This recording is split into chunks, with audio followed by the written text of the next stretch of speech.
Hello, Dave. Hello, Ian, and hello, Sam. Dave. Yeah. Dave, I see records.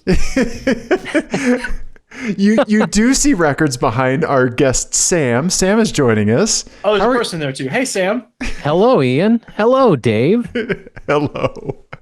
So, Sam, thank you for coming on the show this evening. Oh, thanks for asking me. This is going to be so much fun for me. Yeah, I've wanted to connect the two of you for quite some time because you both go very, very deep on music and passions for cars and all of that stuff. So it's a natural dovetail of interests. Nice. But first, so Sam, you and I have known each other, what, like maybe 7-8 years or so? Sounds about right. Yeah. Right. Like we met at work. Sam works up north. When I started doing virtual health, Sam and I connected on some stuff and we became fast friends. Yeah, right? definitely. Sam's one of the nicest people you'll ever meet. Thank you. Fantastic. And so we've just formed a friendship over cars, music, and some of the bullshit that we have to deal with at work every now and then. Oh boy. Right? Yeah. Yeah. Plenty of that. Yeah. But in the interest of keeping our jobs, we're going to focus on cars and music tonight. Good idea. Yeah. Good idea. So Sam, you got your history, you got your start in broadcast media. Tell the folks a little bit about that. I loved music from, a young child, and I can't really explain. There wasn't a lot of music in the house. My parents certainly played it, but they didn't own hardly any records. And when they did buy a record, they played it to death. and I can count those records like the Ace album back in the 70s. My mom loved that one song, bought the album, played the album to death. Later on, I don't know, my dad, for some reason, fell in love with Stevie Nicks and played the Belladonna album ad nauseum. Yeah, had it on cassette and would play it. Yeah, because we didn't have a cassette player in the house, but he had a cassette player in the Jeep he owned at that point. So early on, like my first memory of cars or being, cognizant of them, my parents had an Impala convertible that I used to ride in the back seat, and Dad had put an 8-track in the glove box and used to play a lot of Motown. So I still kind of have an affinity for the old Motown stuff, like, Sam Cooke and whatnot. But yeah, I grew up just loving music, started buying, as soon as I had like an allowance and mowing lawns and stuff like that, I would buy records, and then kind of fell in love with the idea of being on the radio and playing music. And immediately after I graduated high school, I fell in to a part-time gig, and that turned into a career. I consider myself lucky. I got to do what I loved for about 25 years, up to part owning a radio station.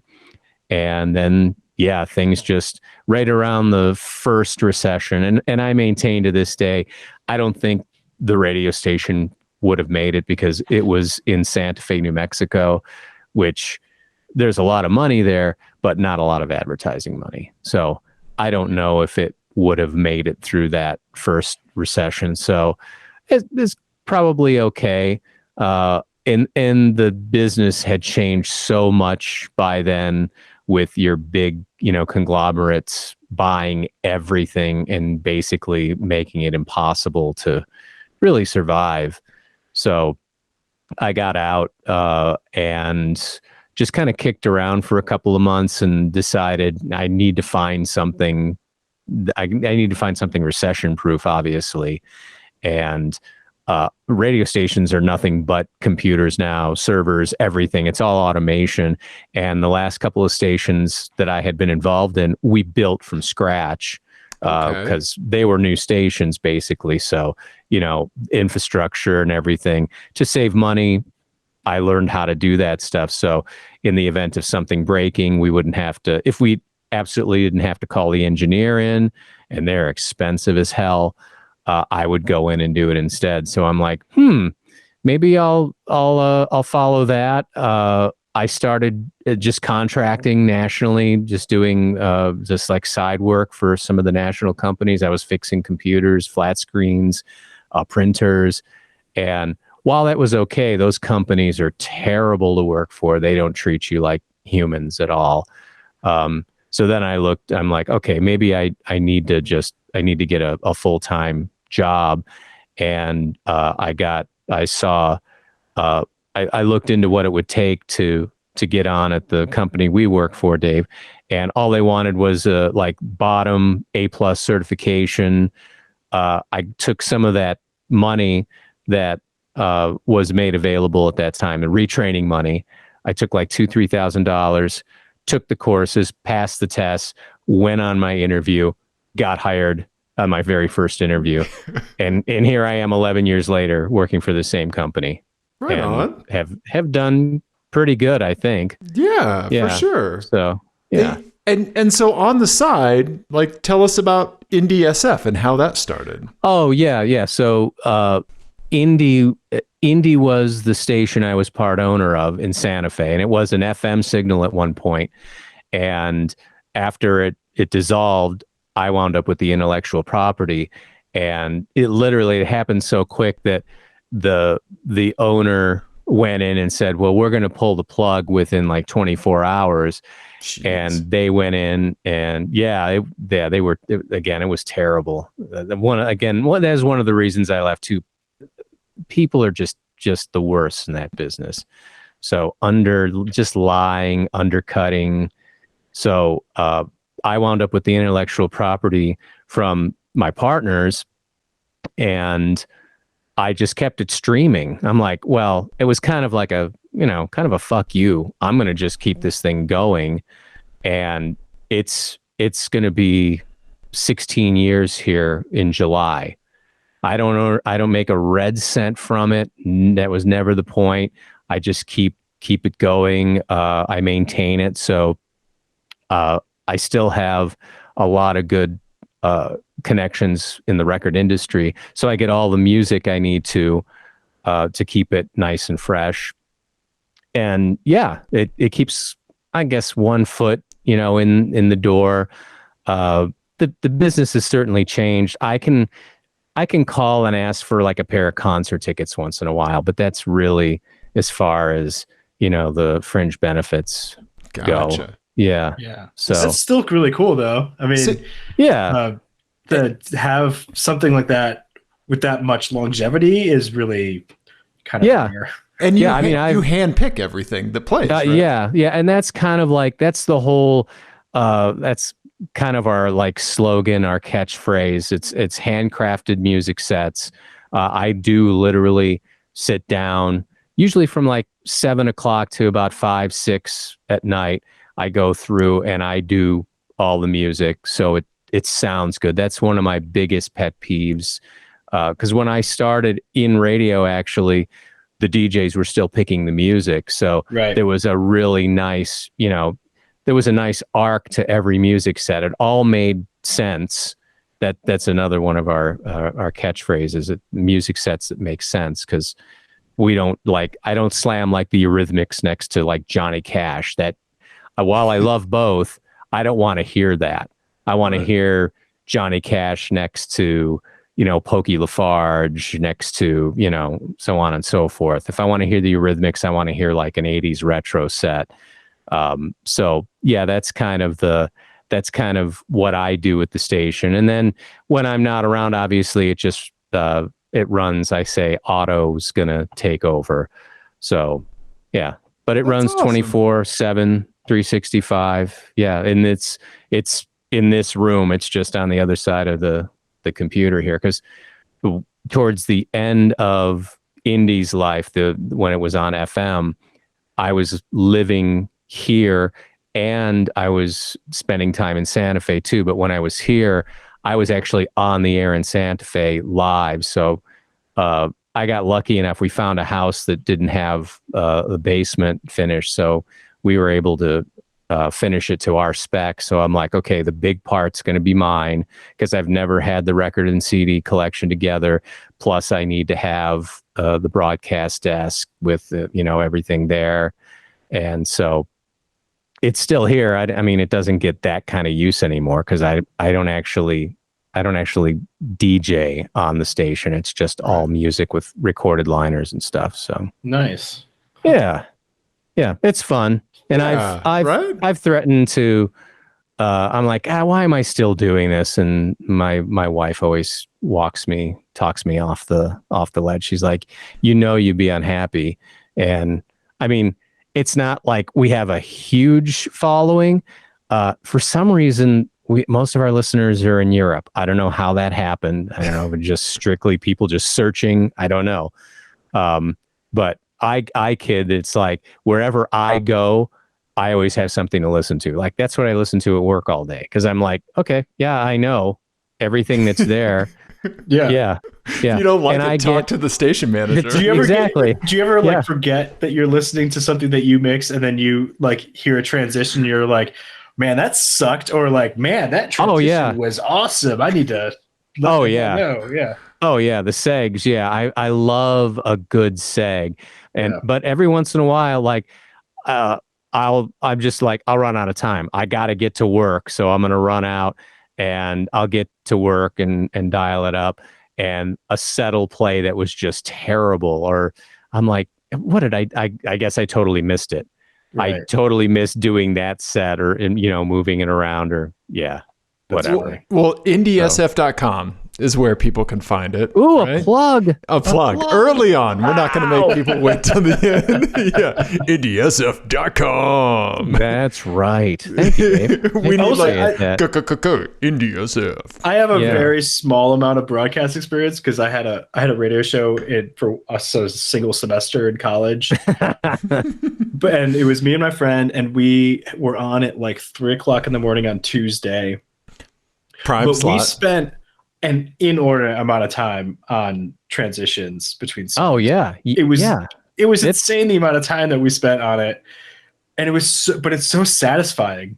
I don't know why, but it's very satisfying when you get it right, and then when it doesn't work. Or I remember one time I was sick. I had the flu and I was on the couch in the radio station and my friend was running the boards and he like screwed up the fade between two songs and I had just enough strength to like yell at him from the couch. I'm sure he appreciated that. Yeah. Nice. Nice. So and here I am.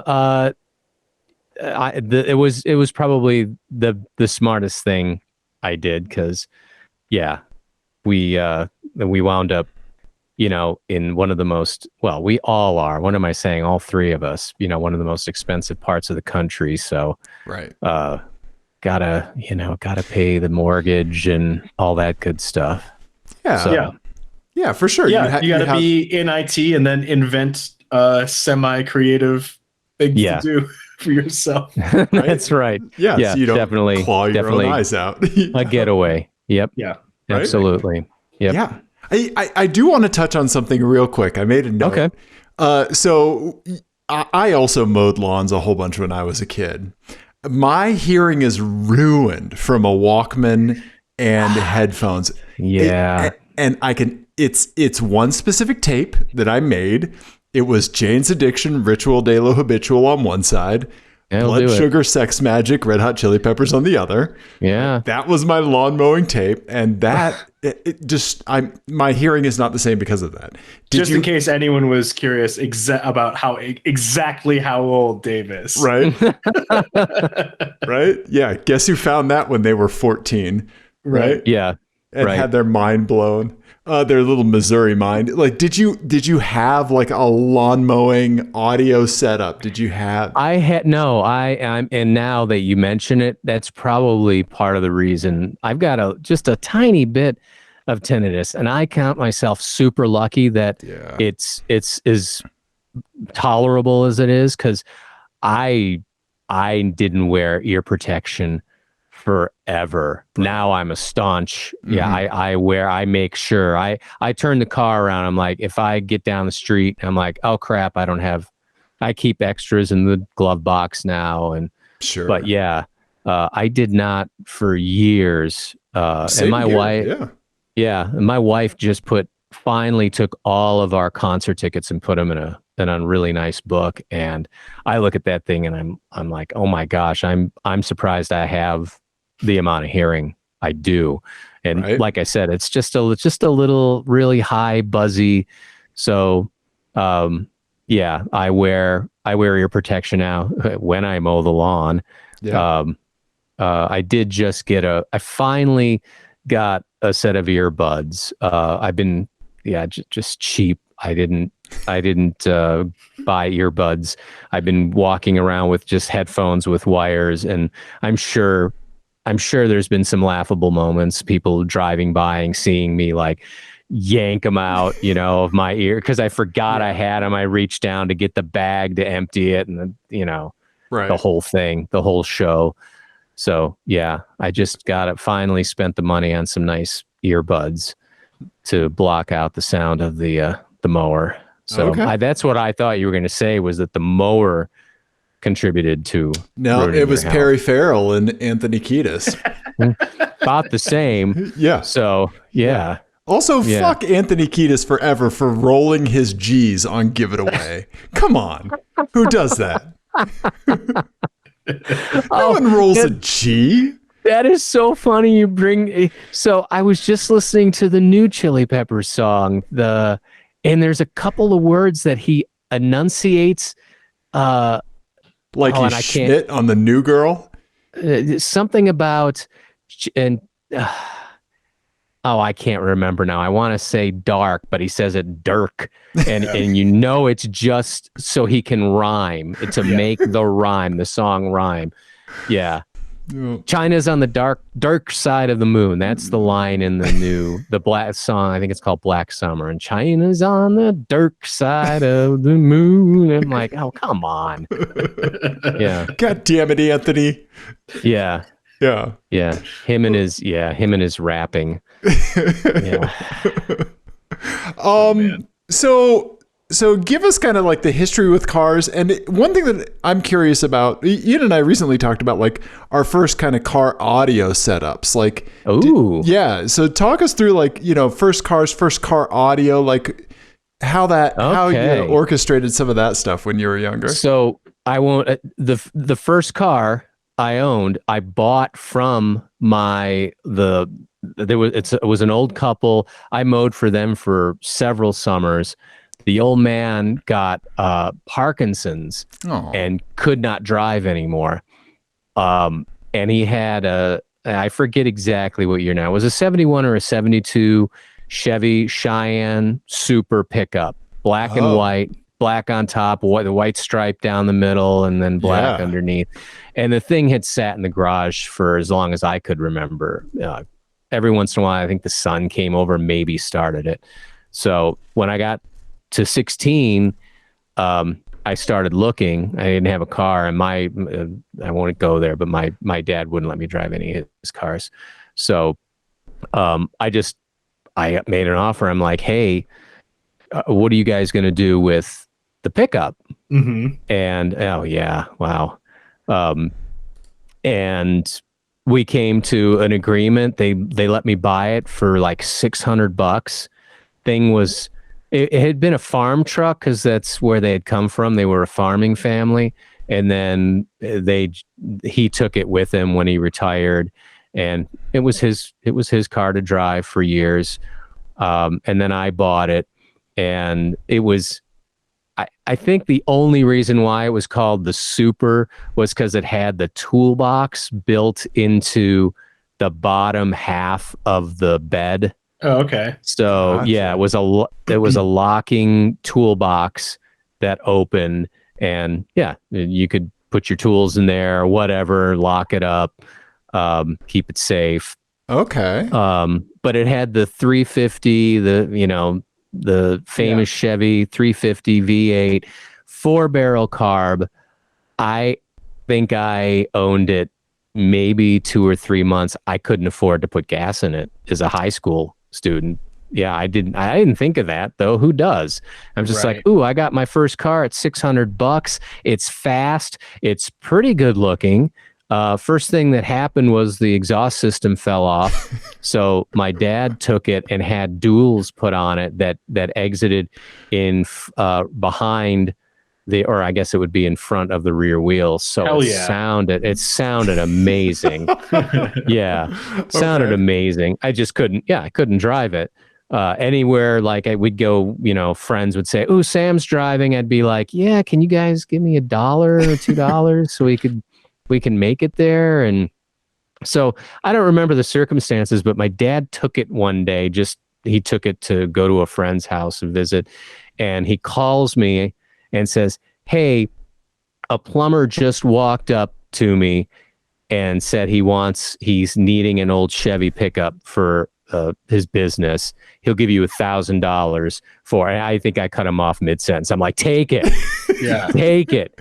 Yes, he can have it. Yeah. So I sold it immediately, and I went. My father took me car shopping, and all I could afford was a Datsun B210 lift. It was I guess it was a wagon. That thing is, and now it's probably worth a fortune. Well, the truck is worth a fortune, unfortunately. Yeah, those C10s are worth insane money now. Right. Yeah. Yeah. Even rusty and yeah. So, mine looked like the silver one down there in the corner. Okay. Just like that. Okay. Yep.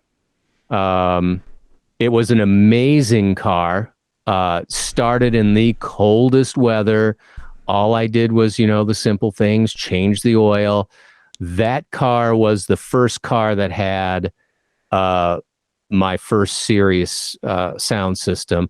And I went and bought 2 decent sized home speakers. Right. I put them in the back.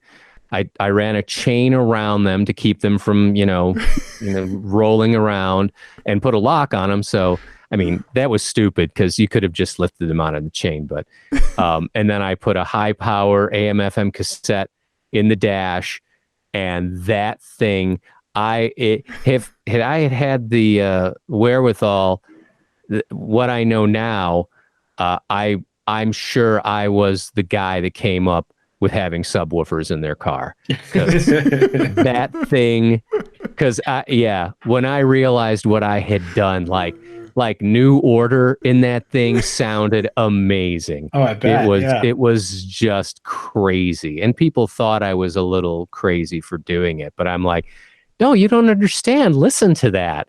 And then, we'd go to outdoor parties or something, and I could take the speakers out of the back and prop them up, and instant sound system. So that was the very first car I sunk serious money into for the sound system. I didn't do anything else to it because it was a Datsun, 210. What do you do with that? Yeah, didn't need to. Yeah. Right. Yeah. And then my high school sweetheart needed a car, and I was kind of growing tired of this anyway. So I had really always had I was fond of the first generation Honda Preludes. Oh yeah. Yeah. Again, how can you go wrong? And mainly because every single one came with a sunroof. That was the thing. Oh, and there's a silver one. That's what color mine was. Yeah. Silver with the red pinstripe. There it is right there. I found one kind of cheap. It was in excellent condition, and it looked like that. Wow, that's beautiful. Those are great looking cars, man. Yeah. Every generation of the Prelude was awesome. I really wish they would bring it back. I agree, Ian. I agree. Yep. Yeah. So I sold her the 210 for practically nothing, and bought this and drove it for quite some time. And then it started, but I bought it. I'm sure it already had well over 100,000 miles. Started burning oil. And it had a weird thing.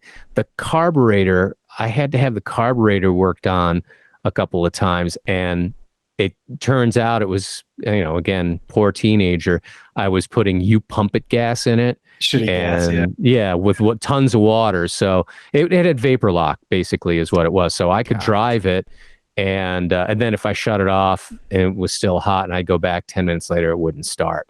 So took it to the shop, and the mechanic was like, "Oh yeah, the carburetor's all scorched because the water's boiling up in it," and I'm like, I think I'm just about done with this anyway, and now we enter this part of the conversation where you guys can't laugh because hey, this is a safe place. I used to have a Camry way back in the day for a minute, so don't worry about it. Okay, I should. Yeah, I know I'm in a safe place. So I one late night, and so all this time I'm wanting a convertible because going back to the Impala, that stuck with me as a kid. I freaking love convertibles. So but I'm at the same time, I'm like thinking, okay, I had a decent job by then. I was working full time at the radio station. So I had some money. I was still living at home, so I didn't have to pay rent or anything. So I'm up late one night and I see a commercial. It was an O'Mara Ford commercial, and they had just had arrived in the States, the Suzuki Samurai, which you could buy brand new for $8,000, 4-wheel drive, convertible, right, and brand new. Yeah. And I talked to I brought it up to my father the next day. I'm like, listen, I think I'm done with used cars. I'd like to buy something new. He drove me down on I think it was like a Saturday afternoon, and I wound up driving one home, and it was like the basest you can get. I think it was like probably looked like the red one there. Okay. Although they did even stock, they came with some pretty nice like white spoke wheels, I think. Yeah. But otherwise, it had nothing. It didn't even have a radio.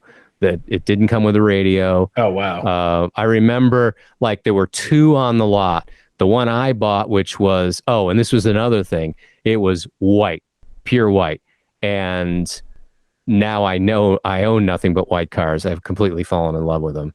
Look at that. I wish if that was going to come up later, that's one of the vehicles I wish I hadn't sold. I wish I had it. Okay. I mean, you have a good track record so far of picking vehicles that are now worth a ton of money. Right. Exactly. Yeah. Apocalyptic money on Bring a Trailer nowadays. Yeah. Right. Yeah. And what kills me is you can't find a real nice one anymore because they've all been chopped up and made into rock crawlers. So, yeah.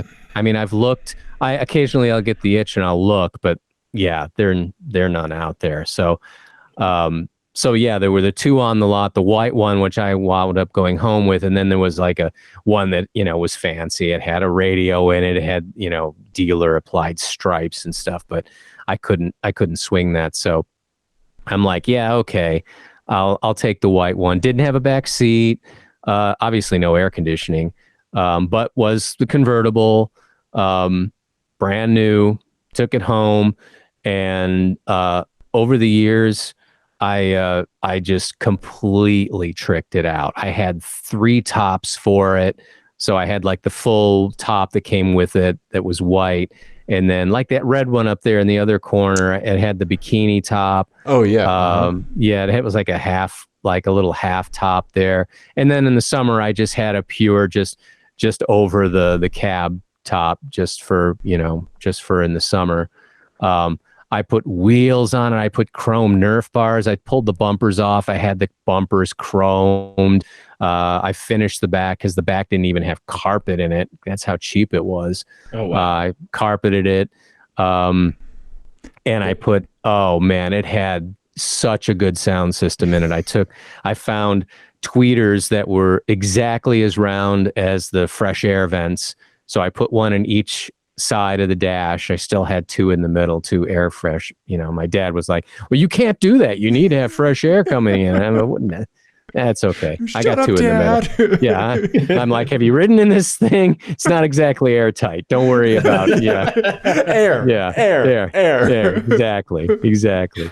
So, and then, and then I had like two ways down in the actual factory holes.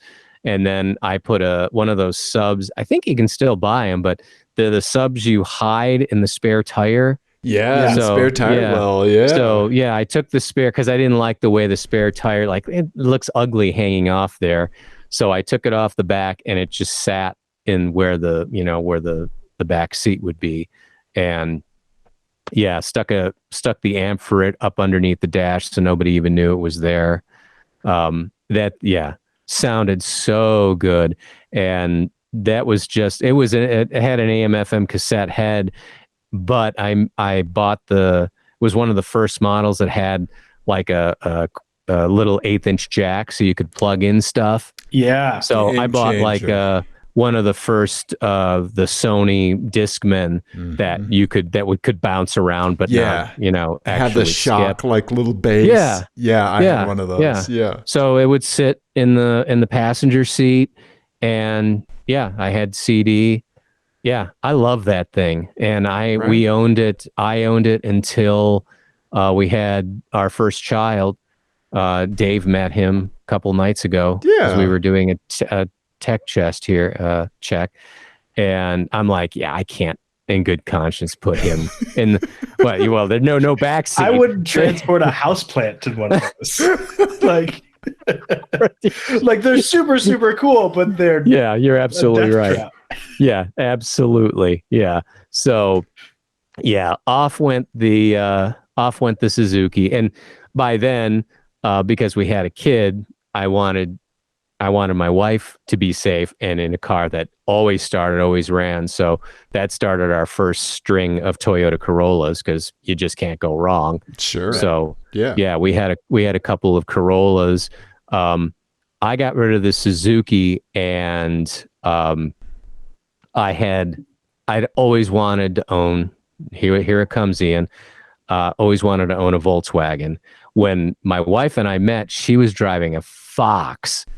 What a pile of shit. Yeah, those things are bad. Yeah. And to make things worse, so hers was brand new and it was white. Look at that. Okay. Wow, okay. You're all over it, Dave. You're just all over it. She rolled it like shortly after she bought it. How do you roll that? It was it was a soft roll. She took a corner. I'm just a little bit pregnant. Right. Yeah. That's amazing. She was going to school in Gunnison at Western State, and she was living at her brother's house, and he kind of lives out a ways. So she was heading home one night. She was a little buzzed and came around a corner, and the car went off the shoulder and just kind of went dink and then dink over. She crawled out. She was fine. Sure.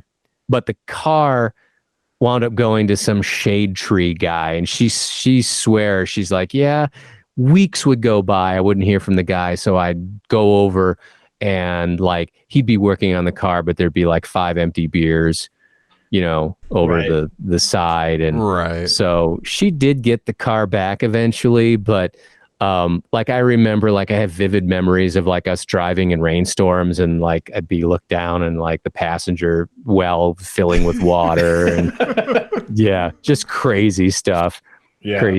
So and then it started having electrical issues, of course. So what? I know. Shocker. Yeah. So but back to me, I got rid of the Samurai, and I had always I really liked the first gen GTI.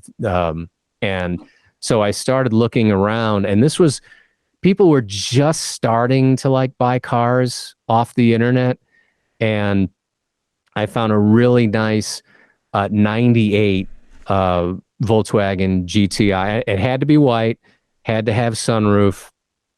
I wanted the VR6 engine. Mm-hmm. And I wanted heated seats too, but that was the only thing I didn't get.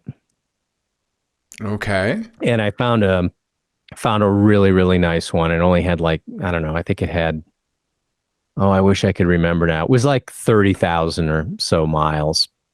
Yeah. And excuse me.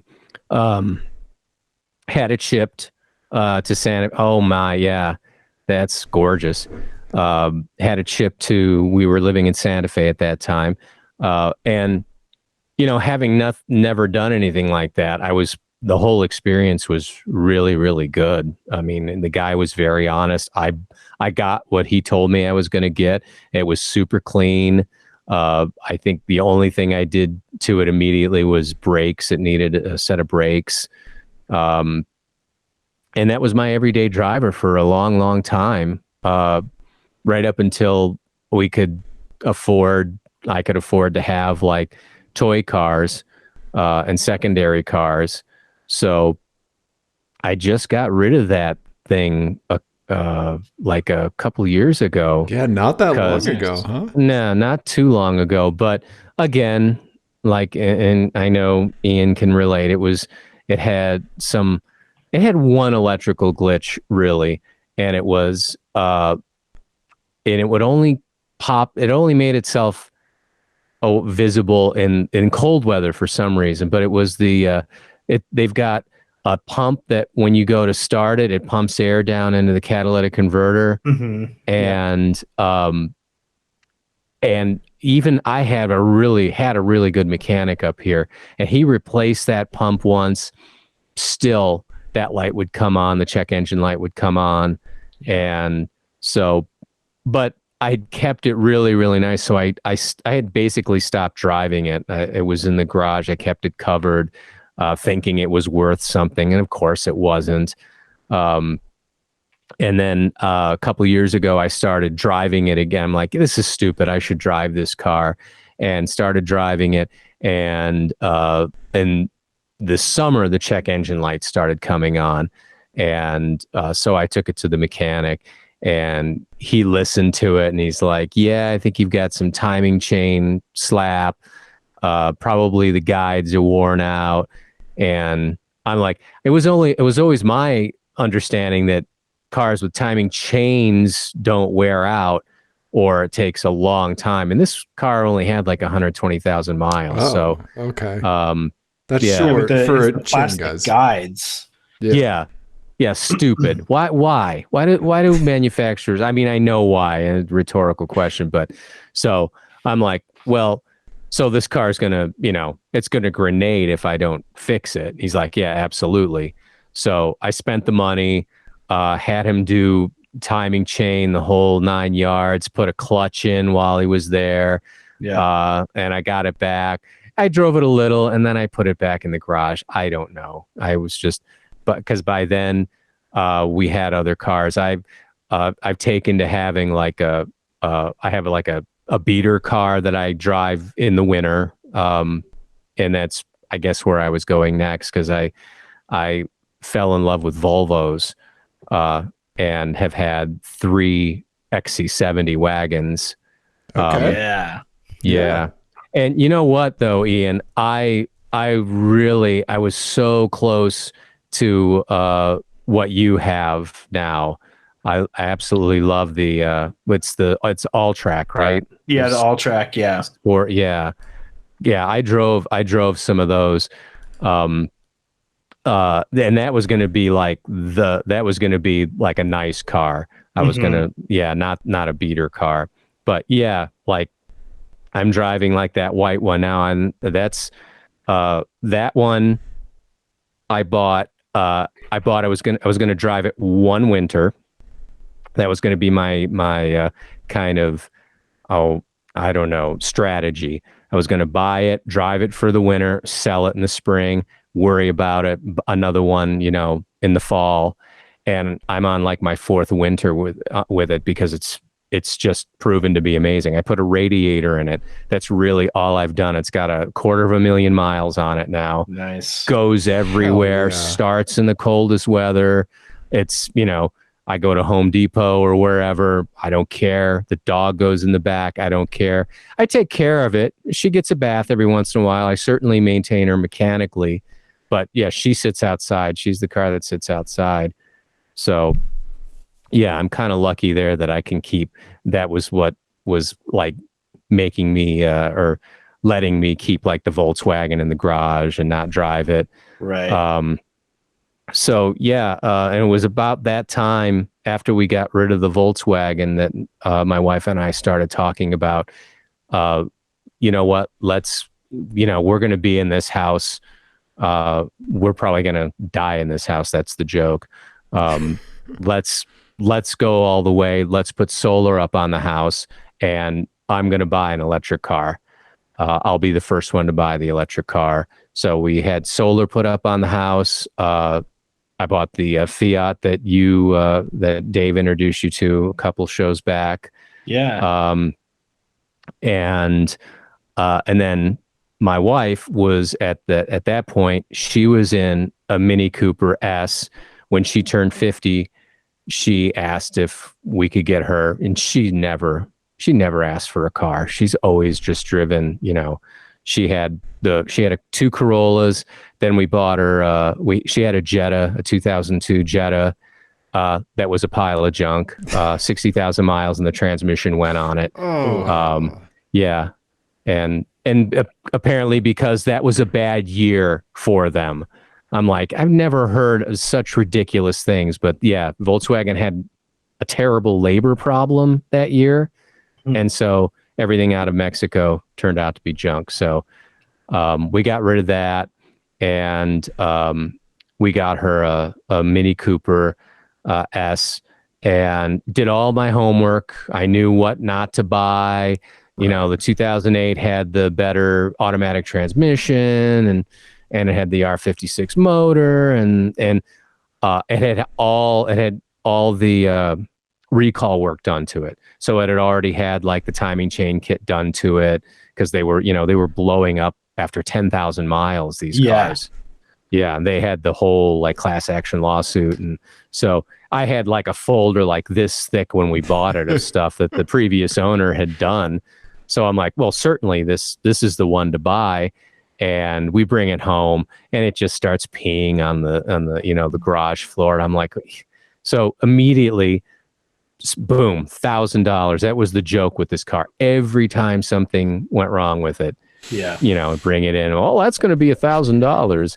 I'm like, oh my gosh, are you kidding? So I maintain that this was a ploy by BMW just to vacuum more money out of customers. Just to buoy their service departments a little bit. Yeah, just crazy. But she loved the car. I mean, I'm not going to lie to you. It was a hoot to drive. Yeah. Holy cow. I mean, it was a go-kart of a car. And, but yeah, just quality wise, not very impressed. And, and like in stupid things like one of the airbags needed to be. We never did that because I had it scanned, and the Mini dealer said, "Oh, the airbag will go off. It's just the resistor is sending bad signal or whatever." So we lived with the airbag light on, and the occasional check engine light for another $1,000, and so, and then shortly after I bought the Fiat. The electric Fiat, we started looking for electric for her, but we needed a long range because the Fiat 500e is only about 120 miles, and that's in warm weather, right? Because it has no technology as far as like battery protection, conditioning, whatever. Not like a Tesla, that the Teslas warm the battery and cool the battery and this, that, and the other to they keep pulled the motor out of my Abarth and just put in like D cells. Because it was the California market car, right? It's Europe. Yep. Yeah, absolutely. The only California car, because the California said if you're selling cars here, a certain percentage of your cars have to be electric, and so a bunch of car makers just did what Dave said. They just ripped the engines out. You are absolutely right. Yeah. Yeah. I mean, it's a cute car. It's, inside, internally, it's got a really nice cluster. It's fun to drive. It's really Yeah. fun to drive. Yeah. Yeah. It really is a lot of fun to drive. Um, oh, I was just gonna say something. But your wife's not important. Your wife's electric car. Does she have a long range electric car now? Yeah. So we got her into a Nissan Leaf, but we got into the S Plus because it has a 260-mile range, and I found it's not as susceptible to the cold. Like where mine is almost in half, depending on how cold it is. The Leaf, you'll lose maybe 20, 30 miles on a full charge. Gotcha. So, and the plan is, I started looking at them, and we have a dealership up here, and their thing is, we'll lease you a brand new Leaf for $90 a month. And I'm like, you're so full of shit. I called them and they said, oh, no, you come in, we'll send you home for $90 a month. Of course, they keep all the incentives, which is fine. So we're driving a brand new car for basically $100 a month because we popped to have heated seats put in because she had to have heated seats. I have to have heated seats now too. We have never needed them before. We all need heated seats now. Absolutely. So yeah. So the plan is she would really like to get back into a Mini Cooper, but she wants to get into the E Cooper, and they have the same range as the Fiat right now. They haven't got to. They're just at 130 miles or so. So we're leasing the Leaf for a couple years. Of course, she's now falling in love with the Leaf. She really likes it. They're amazing cars. Yeah, it's a good car. I mean, it's built. I've had this conversation with Dave. I think it's kind of built to a price point, like the interior, they could be nicer. The plastics definitely could be nicer. But yeah, it's an incredible car. And obviously you can't beat the Nissan quality. Everything they say that car is, we have not been disappointed. So that's awesome. Yeah, man. that's what she's driving, and we're charging them off the roof. That's really cool. Yeah, and that's right. Yeah, that's the fleet. Well, and then there's the summer car, which is the 1982 Fiat Spider, which I've owned forever. It was like one of the first things, and I guess it was probably a good test because shortly after my wife and I met and moved in with each other, I'm like, I need to have, this is a car that I've always loved, again, from my childhood. I can't explain where I fell in love with this car. I must have seen one somewhere. But yeah, I just love that car. It's one of my favorite cars of all times. They're gorgeous. You can't beat the lines. Right? Yeah. Yeah. So I bought my first one, was cheap. It was like $1,000. And it was of course terrible. It was like an early 70s one.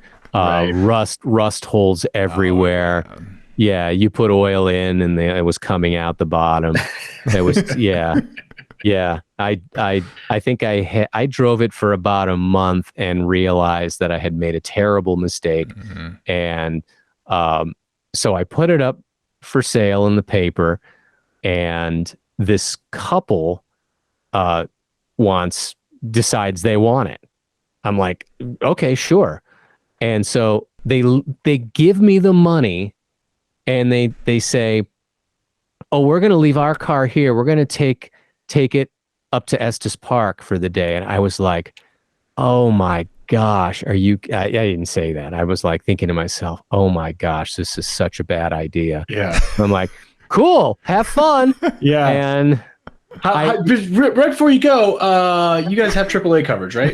Yeah, something. So for the rest of the day, I mean, I was just like peering out the blinds. Is their car still here? And the next morning, their car was gone.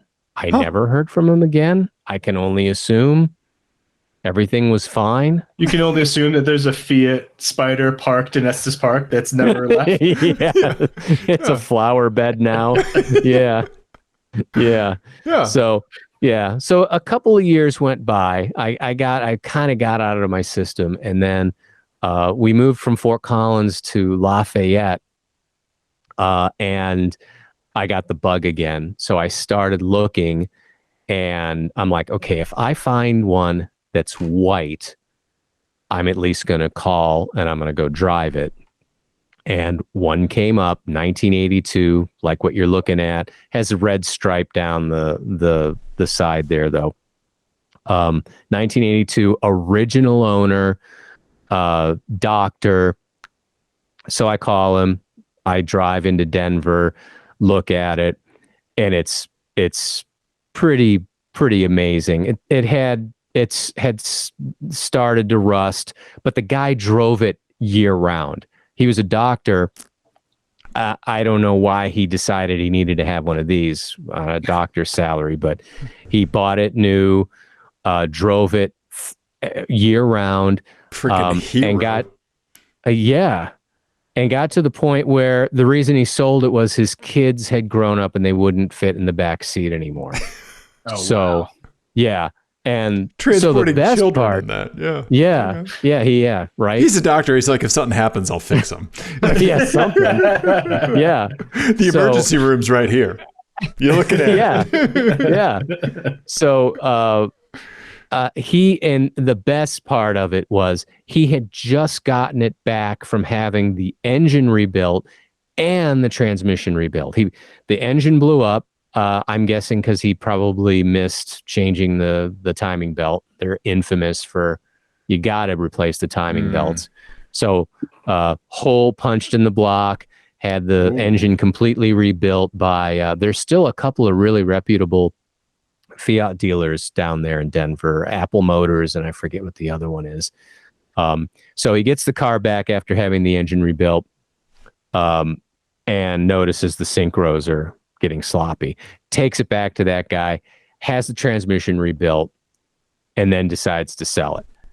And I gave him $3,000 for that car. Wow. And and it's got about 120,000 original miles on it now. Hell yeah.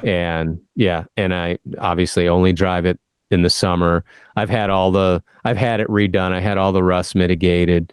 No filler. I had them actually do some of those replacement. Like they always rusted around the lips there on the wheel wells, and they make replacements for those. Nice. So I put a new top on it. But the tops, I never put the top up because I tend to be, I never drive it in the rain because I'm afraid of, rust reappearing. So it's got its boot on like this one here.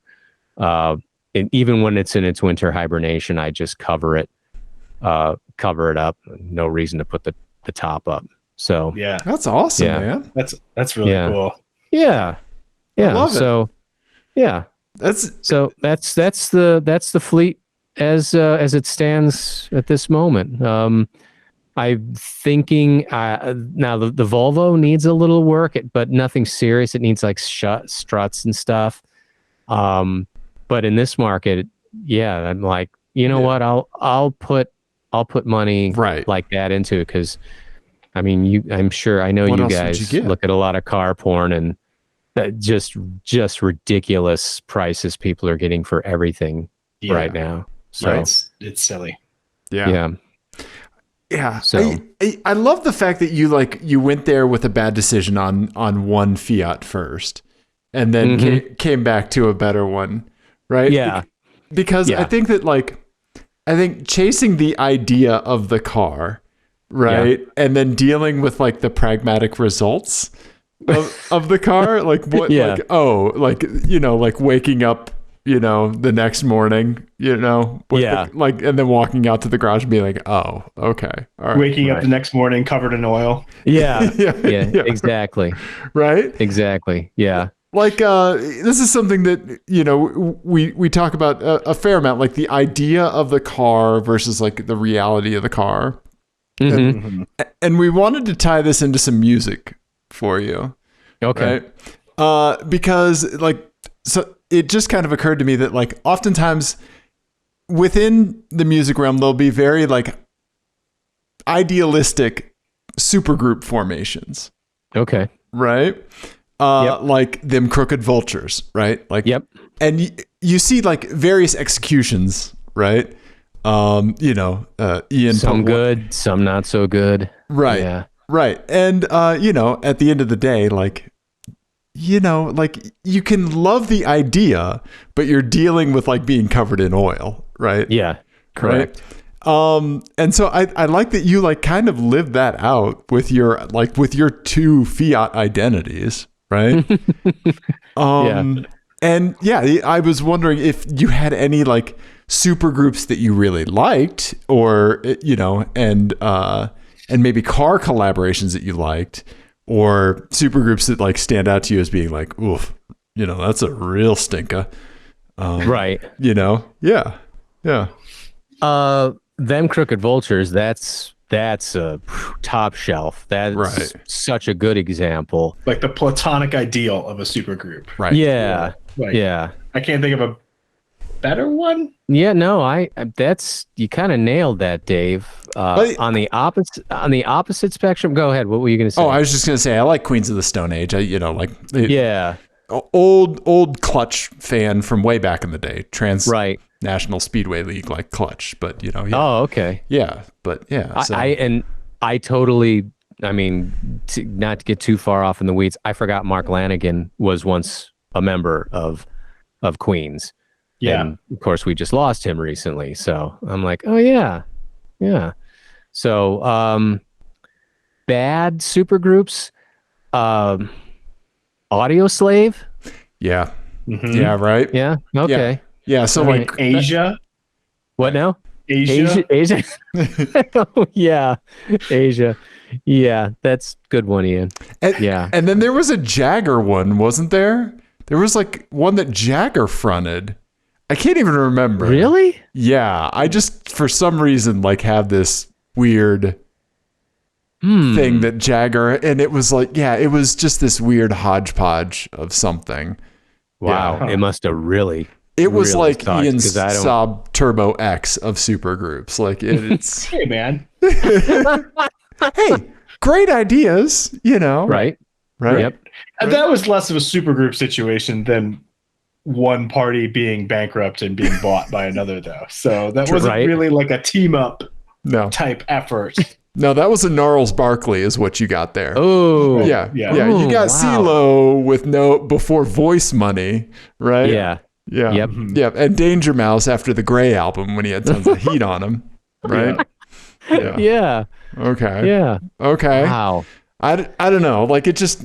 It was something I was kicking around in my mind, like the idea, of a supergroup, the idea of a car collaboration. Like Ian, what did you? Well, I mean, the Fiat 500, the Fiat Spider is a great example because the new iteration of the Fiat Spider is a collaboration with Mazda. The Fiata, the Fiata, and that is a marginally successful.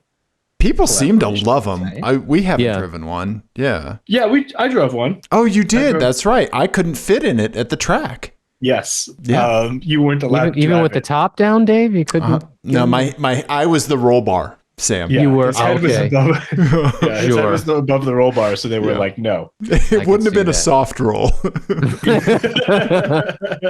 More of Your a head dead would have been roll. a soft roll. After Dead roll. Yeah. Exactly. Right. Yeah. So did you said you brought up the Subaru, right? Oh no. Yeah. Oh yeah. Okay. Yeah. That was one I always looked at and went, what? Why did they do that? They needed money. Yeah. Yeah. Daddy needs to get paid. GM had their fingers in both pies, right? At that point, they had their fingers. Oh yeah. No, certainly. So they were like, yeah. I mean, I don't know. I always thought those things looked cool. I actually tried to find one of those when I was looking for my R32.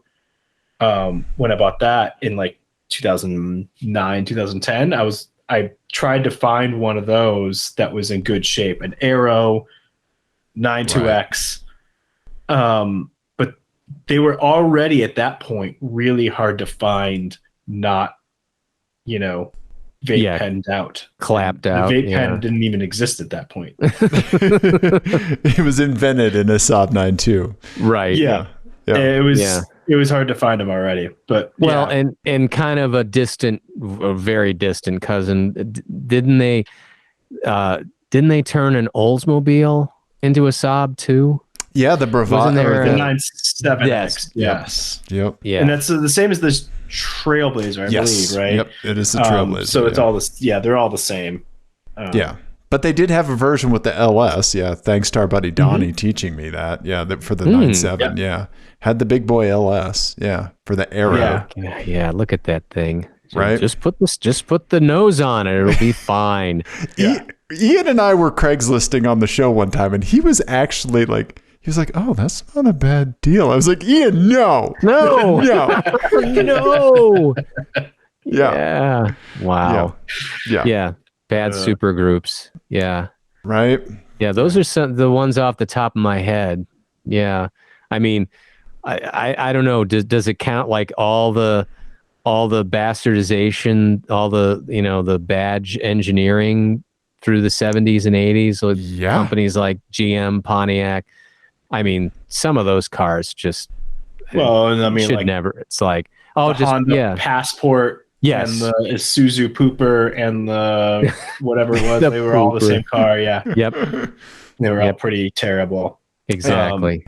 And Ian, what about the one you have a tie to, or your father had a tie to? Oh, the Isuzu Pooper. Oh, I thought your dad had the convertible one. Oh yeah, no. So he didn't have this one. Oh, okay. He had a regular LeBaron, but there was also the LeBaron by Maserati. Oh, right. The TC by Maserati, but it was LeBaron. The Chrysler TC. Yep. So there's that one, which is pretty infamous. Your father had one of those? No. He had a LeBaron. Oh, he had the LeBaron. Okay, he had a LeBaron hardtop. Right. And that one, as children, we loved because it talked. It was like, this a door is a jar. A door, And it would talk, and we thought it was like the coolest thing ever. And I think my mom hated it because she was like, "Just shut that thing up." Right? Why is this thing talking at me? At some point, is it ever like, you've made a horrible decision? Rethink your life choices. Yes. I'm going to vapor lock now. Yes. Lee Iacocca thanks you for your paycheck. Yeah. That was pretty much that one, but right. Yeah. So we have an FMK Cars for you, and we have a license plate game. Yeah. What do you want to do first?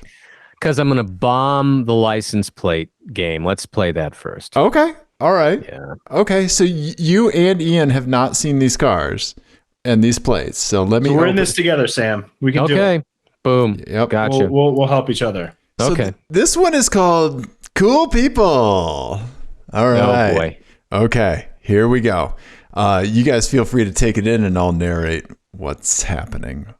All right. So first up at the very top, we have a very purple Jeep. What is that, Ian? The Jeep Renegade. The Jeep Renegade, Yep. We've got a Subaru Baja, right? And then we have a Lexus NX. I think that's like the NX 200 and something, right? The license plates. Sam, you want to read the license plates? I rock. Saucy one. And I'm gonna go. Ian, you think that last one is supposed to be Blast? I think Blast. Okay. Yeah, that's what I'm thinking. Yeah. B1AST. Yep. Yeah. Okay. So we can zoom and enhance. I want you guys to take in the full experience of these cars because they are quite a thing. I've seen one of these in person. The other two were sent in by folks. There are lots of stickers on all of the cars, so I'm excited to get some more context clues. Yeah. So we start with the extremely purple. Yeah. Oh boy. Okay. Yeah. Talk about vape smoke. Yes. Yeah. Right. The license plate frame. The license plate frame says antisocial AF. Yeah, you're right, Sam. Like the smell of this car is coming through. If you parked next to this and you got out, you'd be like, what is that smell? 5280 Dip Company. Okay. Ian, don't Google 5280 Dip Company I'm now. not. You know what I'm doing? It's not artichoke and spinach dip, Ian. No, I'll tell you exactly what I'm doing. I'm looking at the Jeep Renegade site to see if this is a color that you can buy. Oh, okay. All right. Or if they... I don't know if it's just so dirty. It looks like it's kind of a flat purple, but I think it might just be filthy. If I had a Renegade, I'd be cool with it being this color. Not all the stickers and everything. But wait a minute, this one's trail rated. So, yeah, it is. Okay, all right. Everybody loves Raven sticker. I don't know what that is. Yeah, it's a mashup of That's So Raven and Everybody Loves Raymond. Raymond, gotcha. Nice, Ian. Gotcha. Yeah. I don't believe that is a stock color, but maybe it wasn't this year. But as of 2022, you can't get this color. Okay. All right. You guys, So good to move. Be a wrap. Good to move on to the Baja. Yeah. Mm-hmm. Okay. Do you guys have an opinion of the Baja? This was something my wife kind of showed interest in, but of course, you can't find a nice Baja anymore either. They're all completely just beat to hell. I like the idea of the Baja. Yeah. But I've never been there to find out, like, does it suck or not? Because you could get the WRX drivetrain, right? Yeah. You get the full turbo. And here's my thing with the Baja too, is that like I'm kind of like Dave, where I am like, oh, I see you guys over there in Baja land. But the thing is that the people who love the Baja love it. And it makes it impossible to find one. So it's not like it's never going to be like a frivolous, like, oh, I'm just going to go pick one of those up. Right. It's like trying to find like an Isuzu Via Cross nowadays, right? Yes. Exactly. This is kind of like going back to the music aspect. This is like where the longtime band loses their lead singer and they replace the lead singer. Yeah. If I had to make some, yeah. So you're saying like the Subaru Brat is AC/DC with Bon Scott. Yeah. And the Baja is AC/DC with Brian Johnson. Yes, I think that's what I'm saying. I like that. Okay. Yeah, very nice. I'm glad you're playing this game with me. Yeah. All right. So that's got the little alien. That's Subaru? from Reddit. Yeah, the Subaru Reddit subreddit. Yep. Okay. And really, I mean, not much else, right? You know? Yeah, not a lot to go on there. What is up with the Baja license plate frame thing? Does this do I think it has a pass. Oh, because it's such a tiny bed, you could like put skis and stuff and long boards out of the back of it. Okay. Gotcha. Wow. Okay. Nice observation, Ian. Trailer hitch. They obviously tow something, so yeah. Yeah, my neighbor used to have one, so I remember seeing it. Gotcha. You saw it evolve into its final form. Okay. All right. So here's the Jawbreaker sticker. A Jawbreaker sticker on a Lexus. That's like on the windshield on a Cadillac. On the windshield, no less. That's because they ran out of space on the back. This is the one I saw in person. And back rearward visibility was compromised significantly. Yeah. So up there at the top, I don't know if you can see, it says Knuckleheads and Filthy Hearts. Yep. Wow. And then this, I oftentimes leave the frames if they're important. So maybe a filigree is what you'd call that. Yeah.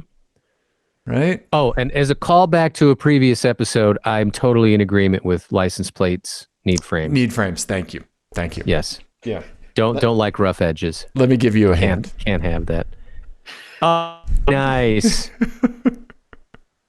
Sam gave me this hand. Oh, okay. He wanted us to have a hand on the show. Why not? Right. Oh, I like that. Yep. This is COVID safe. Can we see the license plates again? Because I feel like I have one that I feel sort of strongly about. Yeah, you guys are welcome to hash it out. This is Sam, what's your gut? What's your gut? If you just had to like rattle it off, Okay. What's your gut feeling? Blast is the Baja. Man, the Lexus and the Jeep, Dave. Wow. Right? That was See, a stroke of genius. This is why I collect these in a folder. Yeah. Right? You pick the playlist for your radio station. I pick license plate. Right? Games. You do a damn good job. Also to you, Sam. I want to go. So Blast for the Subi. Or no. Blast for the Subi. I really think I want to say IROC goes with the Jeep, but I think it goes to the Lexus. So Saucy One goes to the Jeep. That's how I'm aligning them, Ian. Okay, my thought was very close. I thought Baja Blast. Okay. Taco Bell. That's Taco Bell. Baja Blast, yes, of course. And then I think that Saucy One goes with the Lexus. Okay. I don't know why, but I feel like somebody who puts a Jawbreaker sticker on a Lexus thinks that they're very sassy. Right. And IROC goes with the Jeep because that's very brash. You know what? I think you're probably right because, the Lexus driver probably thinks they're much more aloof too. Yeah. So, have you seen this show? Do you sure you want me to dissuade you from your... No, I've seen you nail these. I mean, I've seen you go pretty off. Yeah. Yeah. I will say I think it will benefit one of you to maintain different answers. Yeah. What? That was unhelpful. Wow. Yeah. No, that you both shouldn't pick the same thing between. Okay. Well, I'll stay. I'll stay for the sake of argument. I'll stay Baja Blast. What did I say? Saucy with the Jeep, and then IROC with the... You see why this one's called Cool People, right? Yeah. Oh, yeah. Okay. Well, here you go. Here's the answers, everybody. Boom. Saucy on the Jeep, Blast on the Baja, and IROC. Jawbreaker's a band, right? Yeah. Uh-huh. Yeah, they had tons of Jawbreaker era band stickers all over the back of the car. Really? Yeah. Nothing but that much of a fan. Yes. And like Operation Ivy stickers, like all kinds of stuff like that. Yeah. Huh. That's someone my age. No, it's not. I saw this person. They were not your age. They were much older and they were still wearing very bedazzled jeans. Oh boy. Fantastic. Yeah. I love it. Yep. Wow. I love every bit of that. That's amazing. Ian, you talk about how like I have a rut in music, right? Like 90 to 2000, right? Like 90 to 2010, right? That's Dave's rut, his double decade that he's never leaving, right? Mm-hmm. This person, just like back it up a little bit. You know? Yeah. Amazing. Wow. Yep. Hilarious. Yeah. So Sam, well done. And thank you, PETA, and thank you, Jesse, for sending in. Jesse sent in Saucy and PETA sent in Blast. Nice. Right? Saucy is maybe my favorite license plate we've had on this show yet. Like, Saucy. I really like that one. What if they just have like a bespoke marinara company? Like they just make their own. Right. Yeah. Mm-hmm. Yeah. Could be. Artisanal Alfredo. Yeah. Right. And how many iterations they went through of that spelling till they found one that hadn't been taken. Right. Yeah.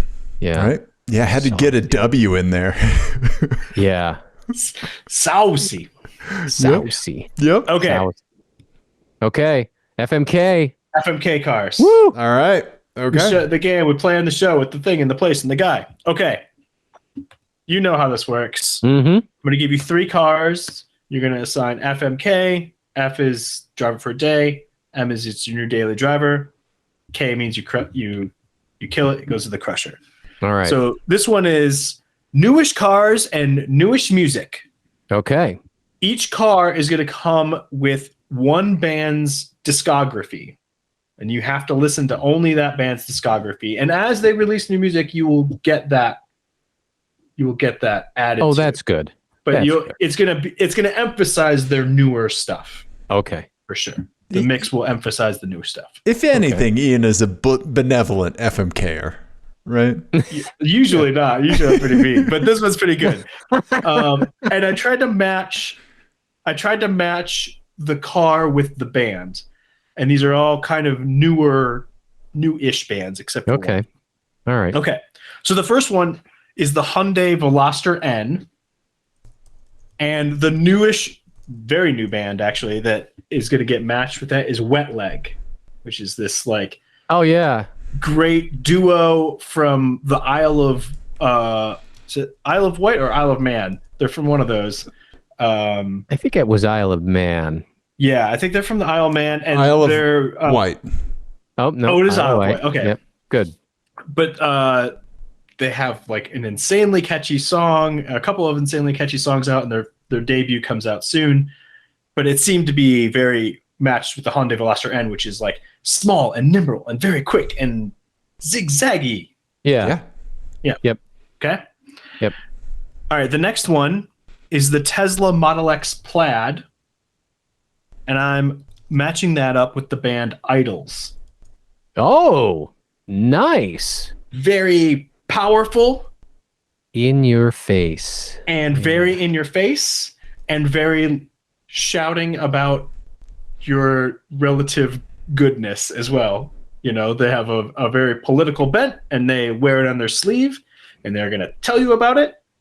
And they're also going to beat the shit out of you at the drag strip, right? Yes. Yep. All right. And then the All last while one. singing Mr. Motivator. Yep. Yes. Yes. Oh my God. I Yeah. love that song. All right. And then the last one, I am so happy with how this one worked out. All right. So this last band and this last car, there's new ones coming out for both Okay. the car and the band. Okay. And they've both been flawless since 1996. Oh, The year the band came out and the year the car came out. what car Okay. Both. has been flawless since 1996? Yeah. Do you have anybody? Do you have guesses for either the band or the car? A flawless car. Since I 1996. will say they've been nearly flawless since 1996. The first, both of them, right out of the gate, it was a little rough. It was a little rough right out of the gate for both of them. But growing pains, right? Yeah, but since then, I mean, they're just solid. Can always count on them to be amazing. I'm gonna go with like they're in my top 5, if not top 3. Radiohead. Yeah. Okay. No. Close. You're close. Okay. I think. So yeah, Huh. Was. I'm happy with this. So the car is the Porsche Cayman. Okay. Ooh. First one came out in 96. First one was okay. It was okay. But every generation since then has been amazing and always very good. And it's not necessarily the fastest car in this class. It's not the flashiest. It's not reinventing the wheel. It's not the Radiohead of the segment. But it's very, very solidly great. And the band is Spoon. Oh yeah. Okay. Good one. Good one, Ian. Thank you. Yeah. They have not put out a bad album ever, which is very rare. I don't know. This new one, I'm a little. Yeah, I don't know. Oh, I think really? I think they tried a little too hard. I mean, it's definitely got its Spoon moments, the crunchy out of the drop D guitars and stuff. Mhm. But, wow, boy, you've given me a lot to. This is usually the part of the show that I have to rewind when you do this, Ian, because I miss this car and the twist. Yeah, well, because we go on yeah. 4 tangents between Yeah. between the the additional maybe that's description. it. Yeah. Yeah. Yeah, so you got the So- Veloster and Wet Leg. Veloster. with Okay. one album to listen to. How are they already selling out the huge venues? I'm sorry. This is one of those tangents. Yeah. I don't understand. Like I was driving to work this morning and I had one of those rare instances where I actually had the radio on and they were talking about this band called Coin. They have one song out right now and they're going to play Red Rocks.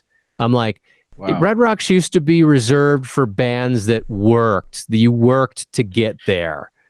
And now you have one freaking hit. Come on. I was thinking about this with Wet Leg the other day because the song came on the radio, and I don't know why I started thinking about it, but they're almost a throwback to like 20 years ago with like the very early blog bands. I don't know if you remember that, like that whole to do of the same thing where they would have a single out or an EP out, and everyone would lose their shit over them, and then they would burn out like really quickly. Like, I mean, even the Strokes were kind of that way. I mean, they were kind of the first band to be that, be like that, right? Mm-hmm. But I mean, it's been what, 15 years since a rock band has had that happen to them. I can't think of another example to this degree since, I don't know, like I don't know, like 2005. Yeah. It's weird. Yeah. Like Arctic Monkeys, maybe. I mean, oh, right. Yeah. Yeah. And this band, well, I don't know. I guess they are a band.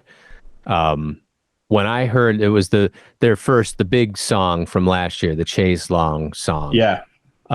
First couple times I heard it, totally got on my nerves, and by the end of the summer, it was like that's a really fun song. It's so good. Yeah, it is. It really is. Yeah. And then some of the new songs like "Oh No" from this album, I love that, I can only place it on the way she enunciates, like when she says "oh no." It just drives me crazy. I don't know. It's fantastic. Pervy old man. So Wet Leg. So that's the Veloster. Yep. Wet Leg. What was the next one? The Plaid and Idols. Punch you in the face. That's tough. Yeah. Yeah. And then the Porsche Cayman and Spoon. Yeah. Okay. So the F I just drive for a day, right? Yep. Yes. Okay. So it's gonna probably be the Veloster. Okay. Yeah. I liked that car for about 5 minutes. I thought, they were really, really cool when they first came out. But I'll say this, I think they're doing amazing things with their cars right now. Right. Styling wise. Yeah. I think they're one of the sharpest looking cars. Now, I don't know if those styles are going to date well, because they're like getting like really like deep creases and stuff.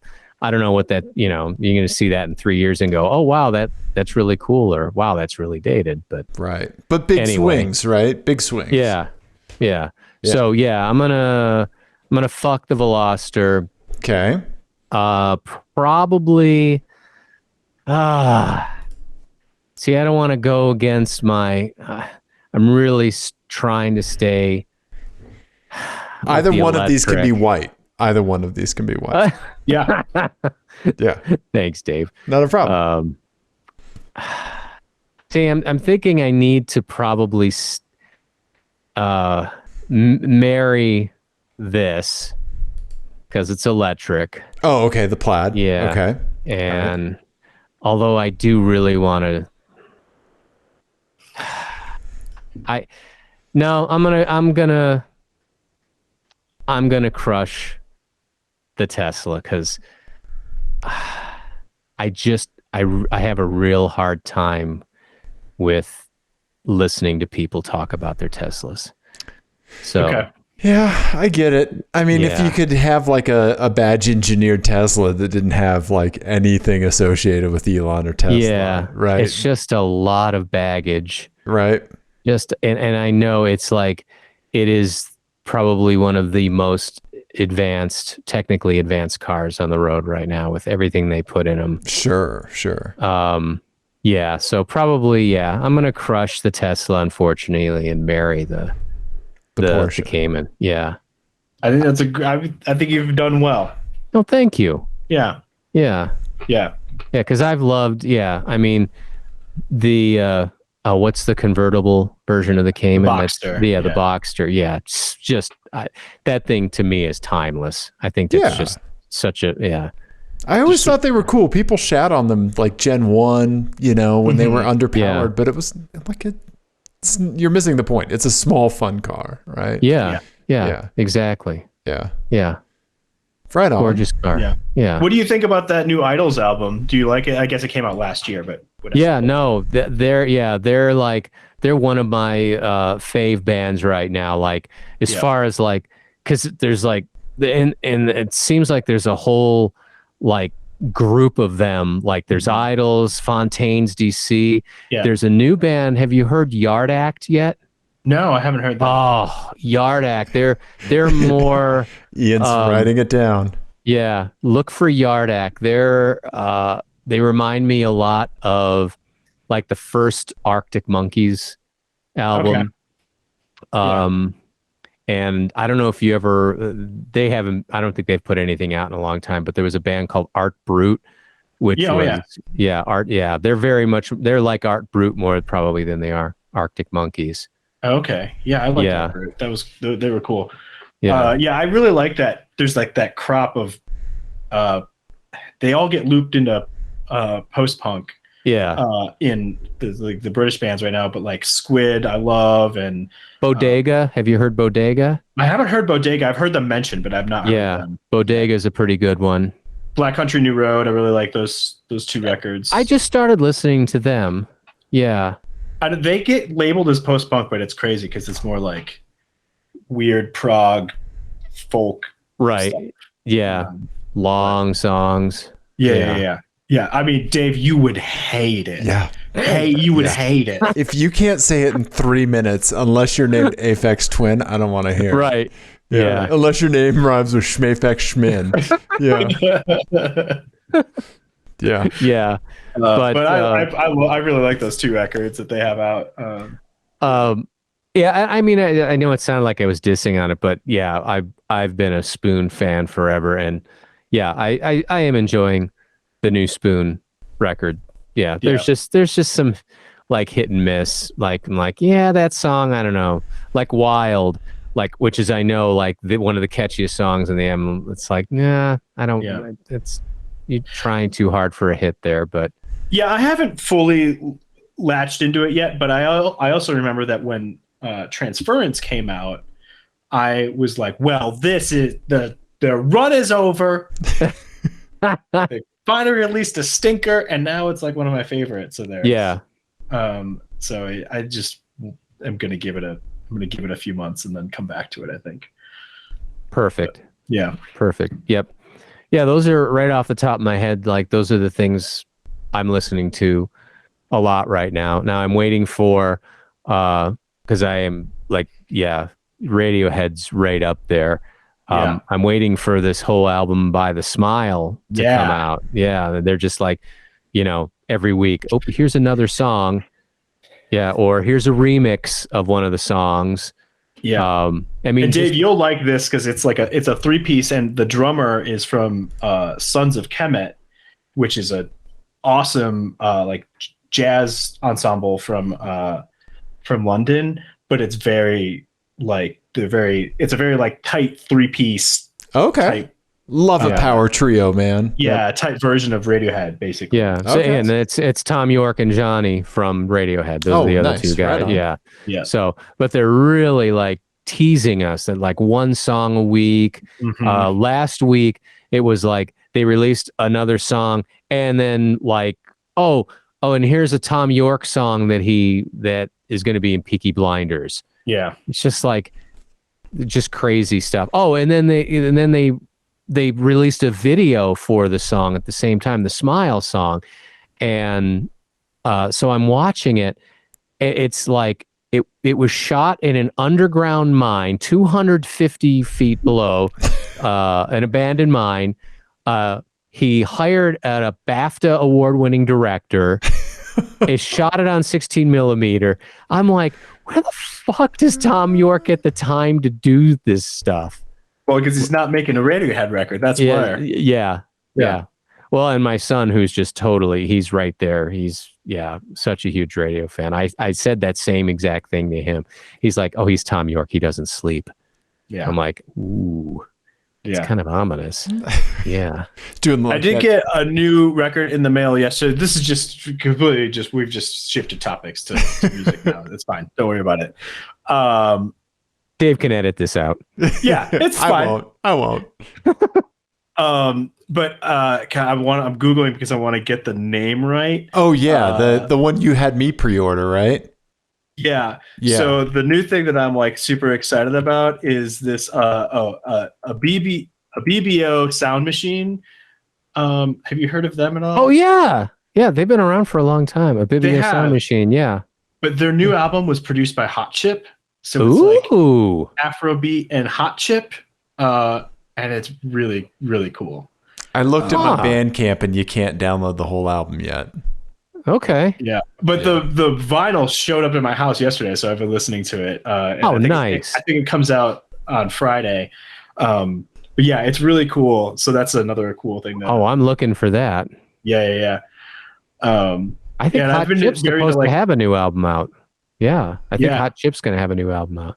Oh, that'd be cool. Yeah. Yeah. I haven't had anything out in a while. Sorry, I stepped on you. What else? Oh, no, I was just going to say I've also been really into like Sons of Kemet, and The Comet is coming, and those like that sort of like bigger jazz stuff also out of London lately. Okay.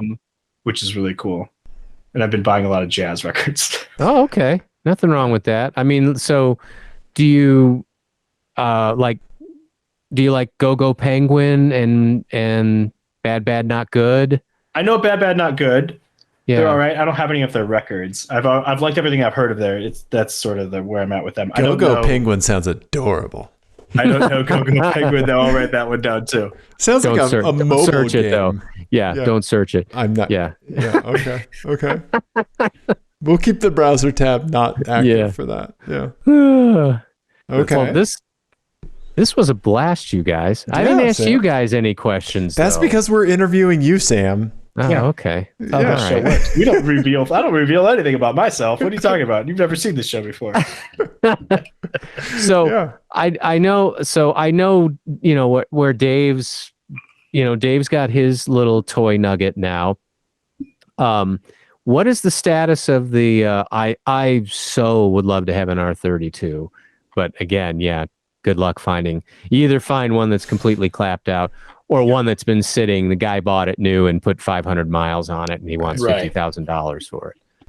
Yeah. So mine's clapped out. It turns out at track days, man. Like it is a workhorse, so it's not. It's your track car now. Is that basically? Is that a safe? And occasional errands and that sort of stuff, but I'm not like taking it on big trips or anything like that. So that's pretty much what it's been doing. Yeah. I've been seeing a lot of, because you have a 2-door. I've been seeing a lot of the 4-doors, and they just don't do it for me. It's like, no, that's a special car. It should have 2 doors. Yeah. The 04s we only got them in 2-door in the 3-door. And then, the 2008s, I believe we only came in the 5-door, and the Golf R's are only in the 5-door. Mm-hmm. Okay. All right. So, yeah. And I thought the thing with the R was too that they came with everything. And I've lately I've seen like there've been a couple for sale, like no sunroof, and I'm like, what? Shouldn't it have a sunroof? They should have a sunroof. The 04s came in the US, at least, came with everything. And the only option was either the full leather seats or the cloth inserts. Yeah. Okay. In the middle. And they were all the same seats. It was just whether the insert was leather or not. I believe that was the only option on them. Yeah, I mean, because everything else, right? Mm-hmm. Yeah.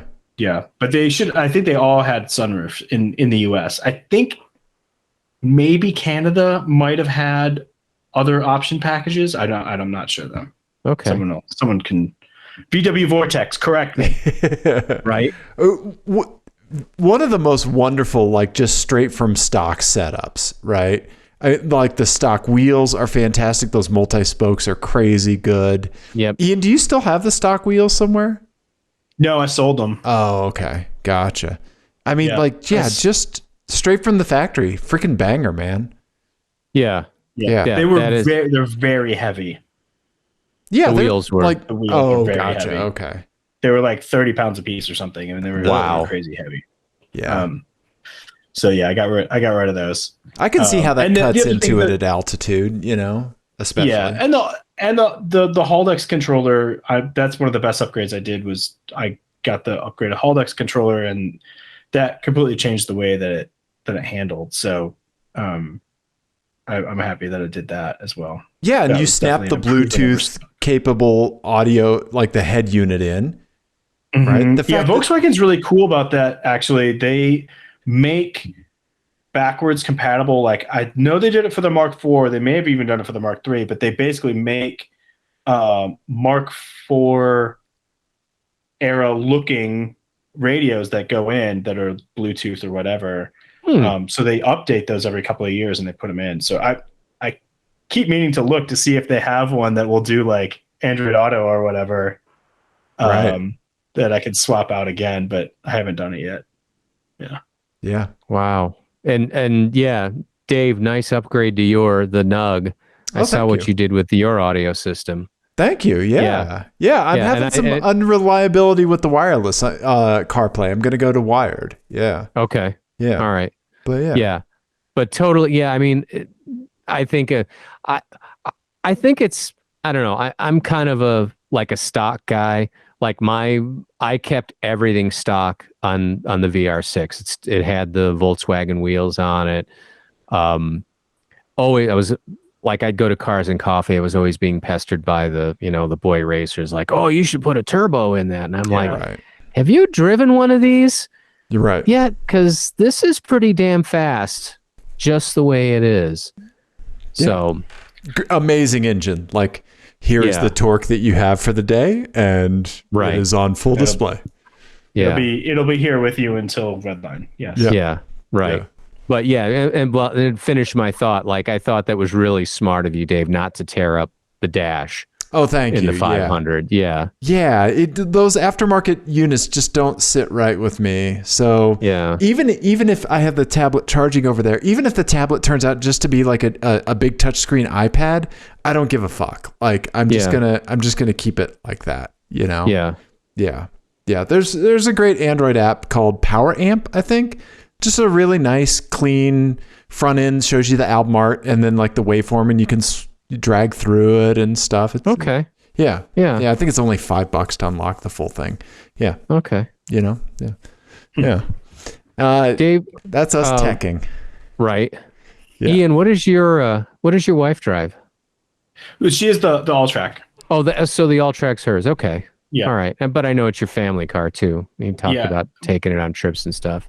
We both work from home, so and we are very close to everything. We live pretty close to downtown, so we walk a lot of places, and then when we do have to run errands, it's the which was good while you had the Saab Turbo X. Yeah. Yes, there was a lot of walking that happened when we had the Saab, but my car ended up filling in the gap. And now that we have a more reliable car, now my car can be more just for fun. Right. Good, because that's the phase of life that it's in. Yes. Okay. Nice. Fine. Yeah. Right. Yep. Yeah. Well, cool. Yeah. Well, this was a blast, you guys. Sam, we had a fantastic time. IndyFM.com. If you want to hear Sam's fantastic. Indy SF. Sorry. I'll cut that out. Yeah. You'll edit that. Yeah. Nice. Or you'll hear from my attorneys. It's just your son in a suit. Yeah, right. Yeah. Exactly. Yeah. So just like really quick. So what do you guys have coming up for the summer? I know you guys go like karting and stuff like that. Or like, you have any like cool press things you're going to attend or press? What are they called? Loaners that you get? Probably not any loaners. We'll see how that goes. But a Rocky Mountain performance driving event on in August. So we'll be doing that and getting where we get access to a whole bunch of cars in a day. Okay. And that was like when we got to drive The Volkswagen ID4 and stuff like that. Yep. Yeah. Yep. Yeah. So, so that's coming up in August. We're doing a Lemons race in June out at High Plains Raceway. Okay. Ian's driving. I'm pit crew.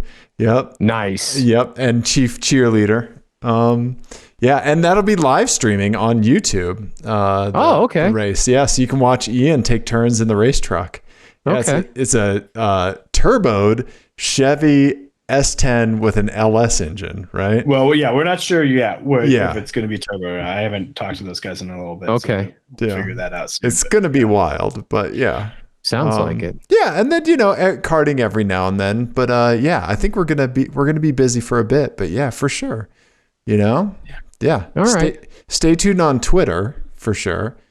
Okay. Yeah. Sam, are you on Twitter? Do you tweet?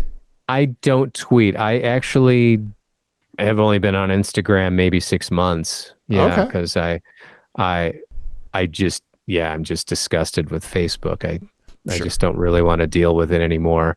Yeah. And so, and not having any money to promote the station, I have a Facebook page for the station still. And then, I do Instagram.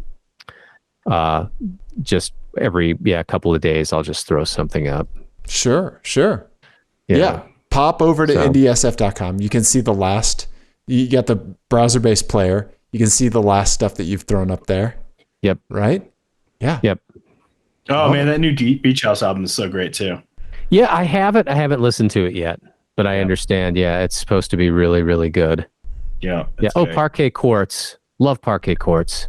Yeah, me too. Yeah, I just went on a big bender with them as well lately. Nice. We got to stop talking about music though, because we'll be here all night. So yeah. Yep. All right. Thank you, Sam. Thank you guys for having me. Hope get anytime. I'd love to be on again. Yeah. Absolutely, buddy. Yep. Look forward to what you guys have coming in the next couple weeks too. Thanks. You bet. All right. All right.